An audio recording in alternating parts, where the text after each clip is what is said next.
Hello, everyone. It is good to be with you all today again with our Lunch and Learn series. Our second one for the month of January, and I'm just going to start doing these monthly instead. And today, what I'm going to talk about, several weeks ago, or I think back in December, I did a Lunch and Learn professional development series on how to bounce back from a layoff. And I'm doing this series today, and I'm doing it in particular because I have someone who's a client, but she's also a mentee of mine who has been dealing with a long-term layoff and trying to get back into the job market. And I also went through the same thing. So I really just wanted to kind of share with you all a little about her journey, just a tad bit, and then share with you all some advice for how to deal with long-term unemployment. And according to the Department of Labor, if you've been out of a job for 6 months or more, you are considered someone who has been unemployed for a long period of time. And with this particular client, she has been out of work for 3 years. She had worked in the telecommunications industry for about 2 years, and then she decided to go to school. And everything went well, but unfortunately things didn't work out with school. And she came back home, and she had been trying to look for work. And it's been 3 years, going on 3 years now, and she has not been able to go to work. And it's not for any lack of effort on her end. I have been speaking with her. I have been helping her. We updated her resume. We prepped her for some interviews. And the first year, she was enthusiastic. She was hopeful. Year 2, she decided to focus full time on an entrepreneurship opportunity that she had that didn't work out. And in year 3 and going into 2018, she really decided to get back into the saddle. And she had an interview several months ago that didn't go too well, and she just didn't feel like she was prepared for the interview style of the HR person, and she really just felt unmotivated at one point, right? So one of her fears, and she has a couple of interviews thankfully lined up for January and hopefully one in February. She's waiting to hear from them, and she didn't get any of these particular job interviews through the traditional route of applying online. Like, I think applying online is a black hole. So if you're looking for work, applying online for regular work doesn't always generate a call back from an HR manager, but she found both opportunities through networking. She knows someone that worked at both companies.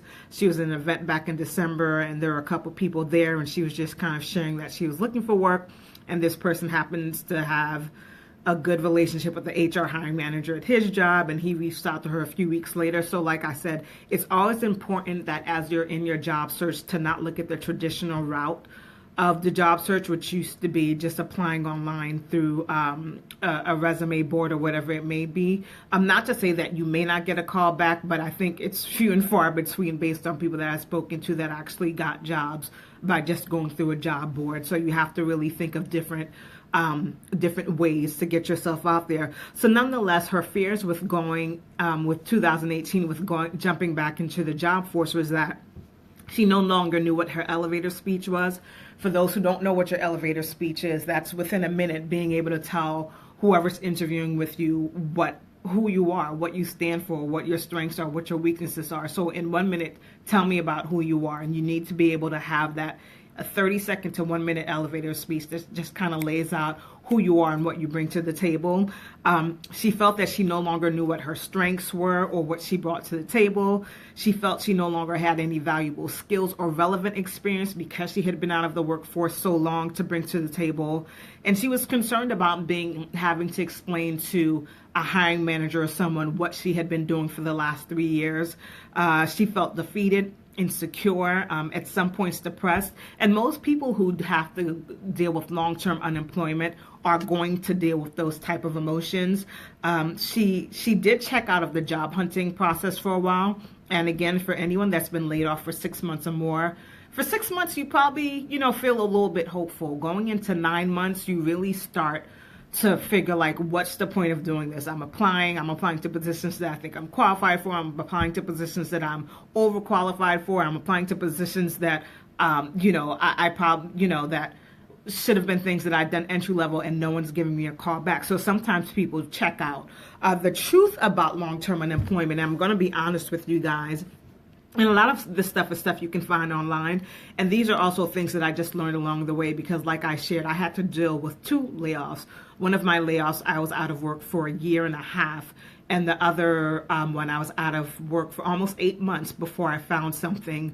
And I was recently laid off again, but thankfully this time around the jump from finding another work opportunity was just a few weeks. So I've been doing consulting work in the field that I'm in. So as of April 2017, last year, 1.6 million unemployed Americans have been out of work for 6 months or more. And this is according to the Bureau of Labor Statistics, and nearly 1 million have been jobless for over a year. So when you're looking at the jobless rate and they talk about unemployment and they're saying unemployment's going down, a lot of people after the 6 month to 9 month mark drop out of the job market. They call that the dropout rate. They just drop out of the job market. And these people, there's no statistics on. They just probably decide like, look, I can't find work and I'm just going to stop looking. So they're not counted into that percentage of people when they're talking about, oh, the unemployment rate has decreased, because there's millions of people who just got tired of the job search and stopped looking.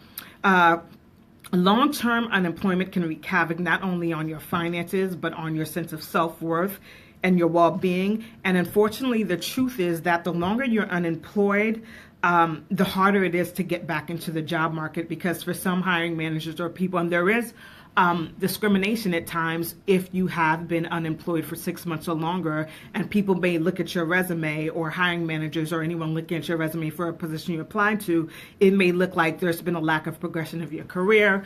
They may think like, hey, why hasn't this person been able to find work? So it's harder to get back on your feet, but it's not difficult, I'm not going to say it's not difficult. It will be difficult to get back on your feet, but it is possible to find work again. And so I want to share just some advice with you all for anyone you know that have been dealing with long-term unemployment, that just really feels like they want to throw in the towel. Just tell them to hang in there.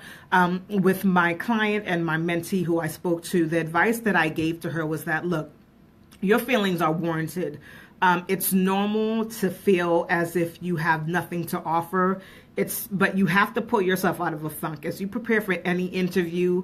And trust me, I know what it feels like to go on like your 10th interview, and you have to go in all motivated and enthusiastic, and then you find out that you weren't hired for a position, and you have to act like you're enthusiastic and you're really not, because you're just like, look, this is the 15th interview I've been on. This is the umpteenth time I've heard the question, please tell us about your strengths. And it's just like, I don't feel like doing this, but I need to, because I need to get back into stable employment, right?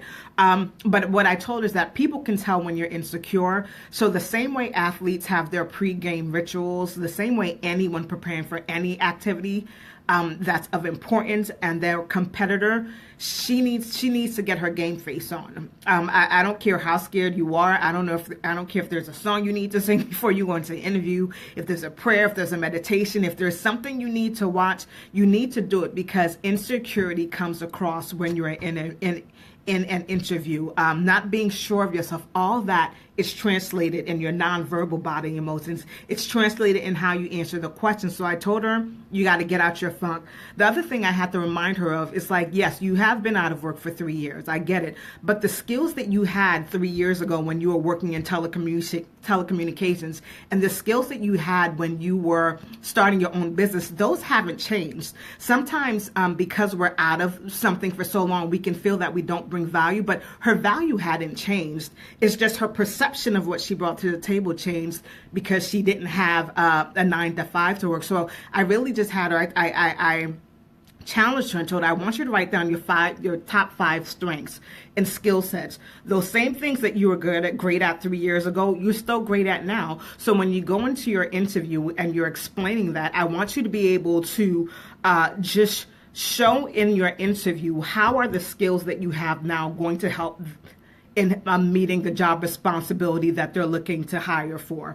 The other thing that I wanted to remind her is just because you haven't been in a traditional 9 to 5 for the past 3 years doesn't mean you haven't been working. So you have to be able to just share like what you did over those 3 years. Like owning your own business is no small feat because you're promoting for yourself, you're managing your own books, you're doing client management, you're doing partnership development. All those things are skills that sometimes she took for granted, but those are things that are key to going into any company. And those are soft skills that you need. The ability to just manage a team, the ability to run a meeting. Those are things that sometimes people take for granted that aren't skills that come naturally. And those were things that she brought to the table. And you have to be prepared to have an answer for your unemployment gap.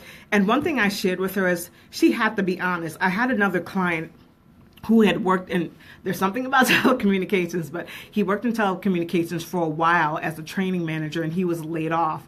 And the first year he's looking for work, and he went on a whole lot of interviews and was not hired. By year 2, he really went into a deep depression, and you can tell it. He just stopped looking for work.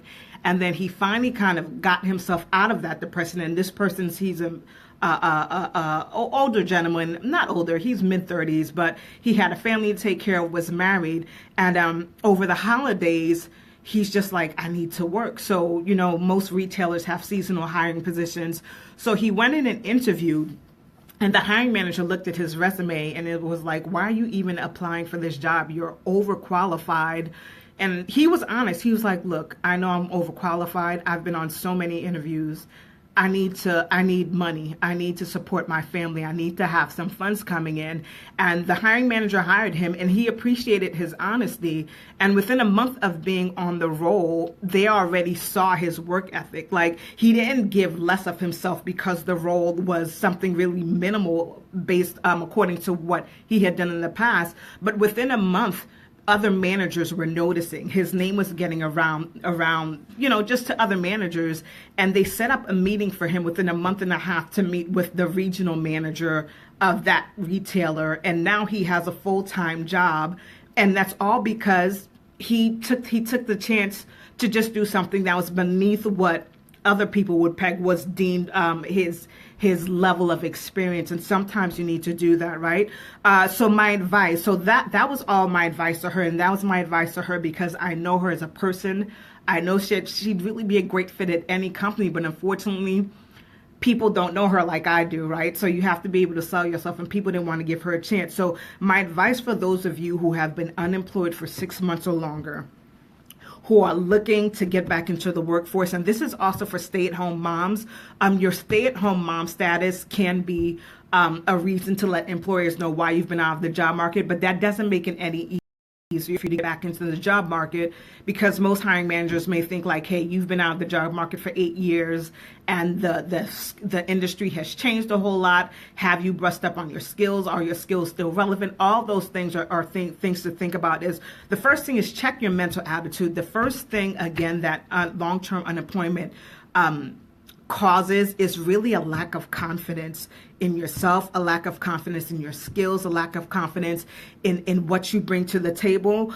You get more anxious, you get insecure, you can get depressed, and it can hurt your chances of landing a job, because sometimes the deeper you allow yourself to get in a funk, the harder it is when you go into these interview settings to kind of disassociate how you feel on the inside from how you feel on the outside. And really, that's when you need to put on your best Oscar-nominated performance, whatever you can think of. You have to get your mojo back. You have to be ready. You have to get your pre-game or your pre-interview self ready and go in ready to just knock out this interview. Even if you don't believe it on the inside for right now, it doesn't change the skills you bring to the table. So I encourage you that your attitude is a critical part of your job search. And it's easy to get caught up in negative self-talk, especially with the media telling you how bad everything is, or you're looking at social media or LinkedIn and seeing everyone else seems to be progressing, they're getting promotions, and you're looking at you, and it can kind of get you depressed. But unplug from social media for a while, and again, focus the skills that you brought to the table when you worked 3 or 4 years ago have not changed. Your strengths have not changed. As a matter of fact, you may have gained some other strengths like perseverance or patience. So I just kind of encourage you to continue to look into those things. And if your anxiety or depression really is something that is weighing you down, I encourage you to get professional help. If you do not have insurance, unfortunately, and cannot afford professional help, please speak to someone, but don't allow yourself to stay in that place.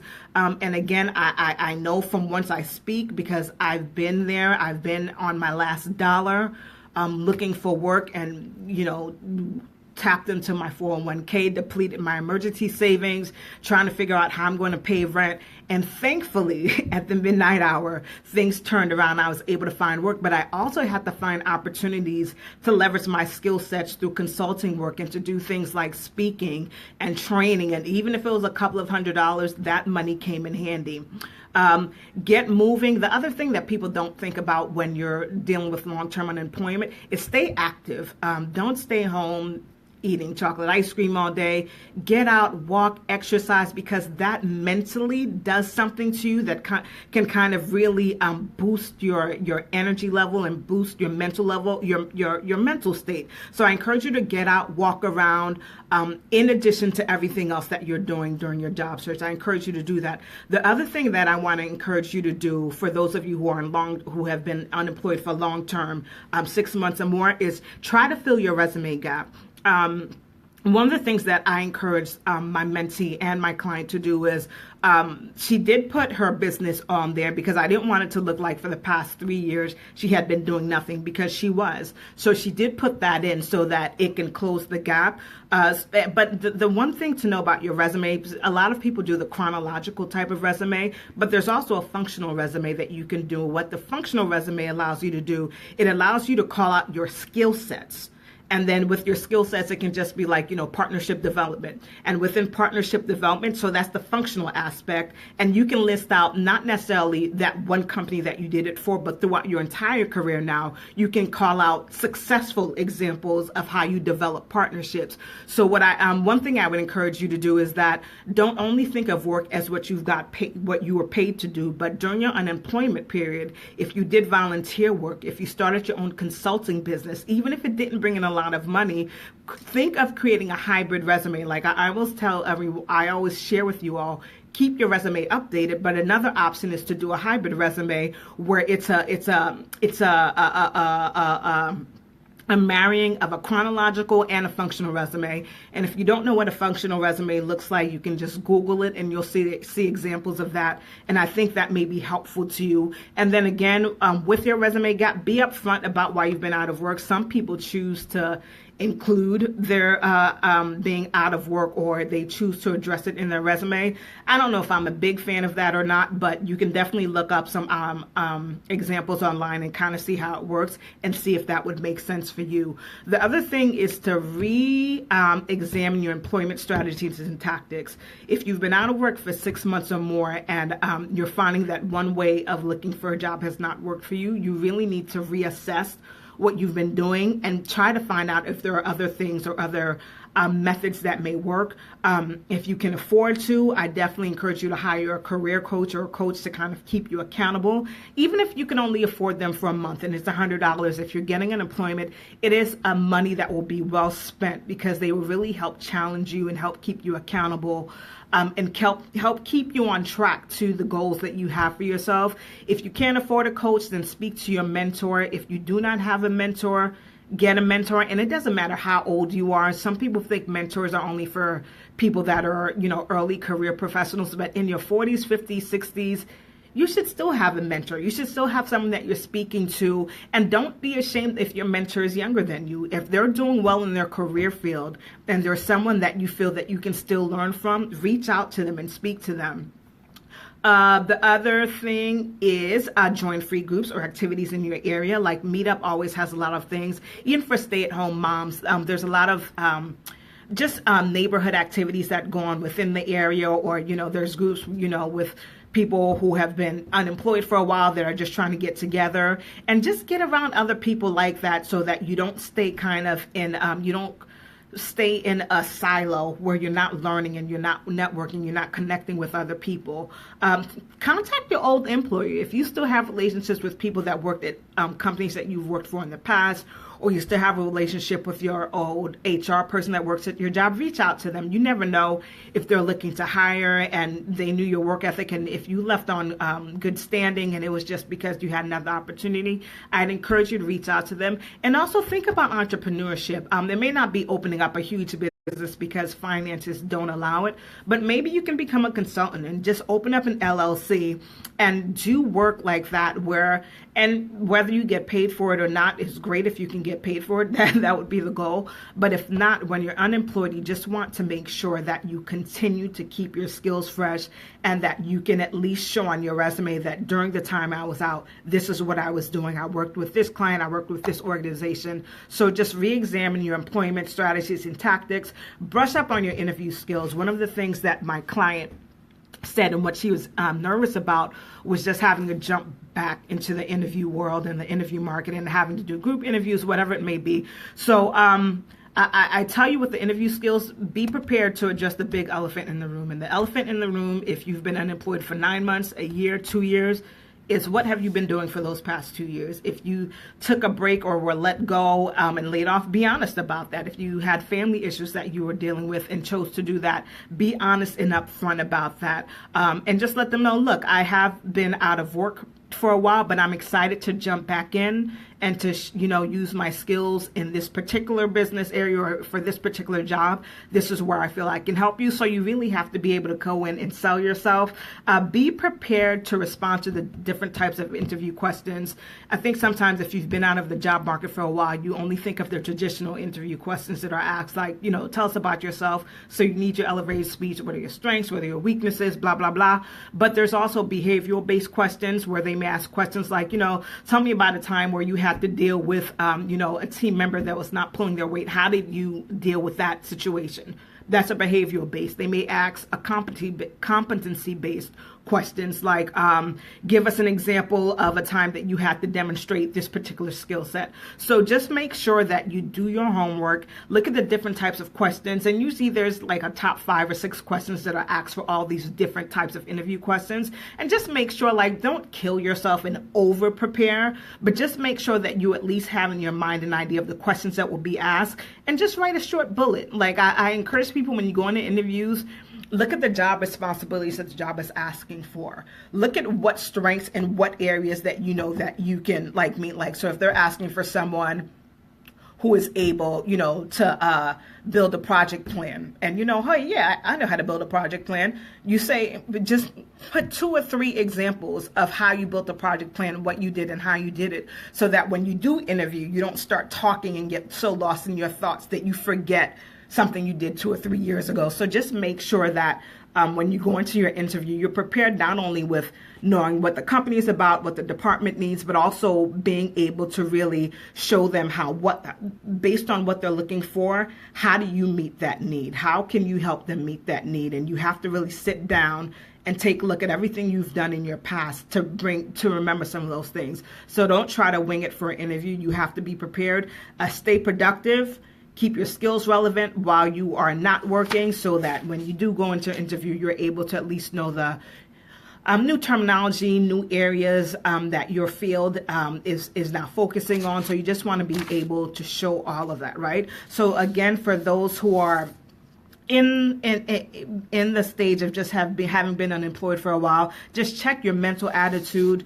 Try to fill your resume gap. I'd encourage you to try to just do a marriage of a chronological and a functional resume. Re-examine your employment strategies and tactics. Brush up on your interview skills and stay productive. And just for final tips, don't beat yourself up thinking that just because you've been unemployed for a long time and none of your interviews have panned out that you'll never find work. You will find work again. Jumping into a job search again after a long period of unemployment can seem daunting, and it is. I'm not going to lie to you. It just means that you have some work to do to just catch up on what you've probably missed in the past 2 years if you haven't been working full time. But again, if you are able to just volunteer, if you are able to just do reading and take online courses, it'll at least keep you abreast of what's going on in your industry. Keep persevering. An opportunity will open soon enough. This setback will not define your entire career. I do believe that are things learned. It is just a small chapter in your overall story. So I just want to encourage you to not give up.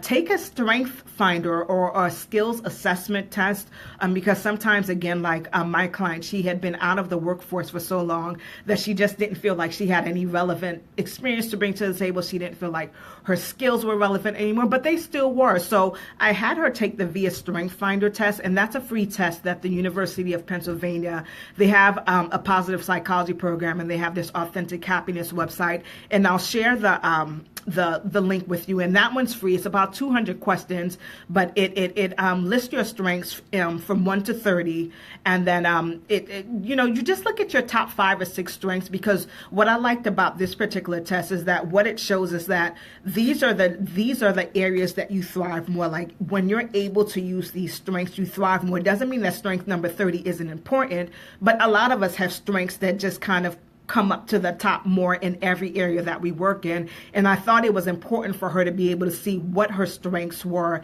and how she would thrive best. So she took that test and she appreciated it, and it's free. And then there's the Clifton Strengths Assessment Test. That's a paid test. It's like a strength finder. And if you have the money to pay for it, I think it's $20 for individuals. I encourage you to take tests like those just to kind of reaffirm for you what you bring to the table, because some of you are working now and you're at jobs that you don't love and you really don't know what your strengths are, right? And it's hard for you to even know how to begin your job search, because you're like, well, how do I sell myself? What do I share are my strengths? So I think taking assessments like these help you professionally to grow yourself and to grow your brand and to just be more confident in what you bring to the table. So I will share both of those links on just on the Facebook comment section. But I thank you all for watching. I hope that today's Lunch and Learn was helpful to you. You can definitely feel free to share it with any friends or colleagues that you know that are going through a long-term unemployment. And just, again, keep your head up. I've been where you're at. I know how you feel, but there is a light at the end of the rainbow. So I encourage you. Have a great day to you all. Bye-bye.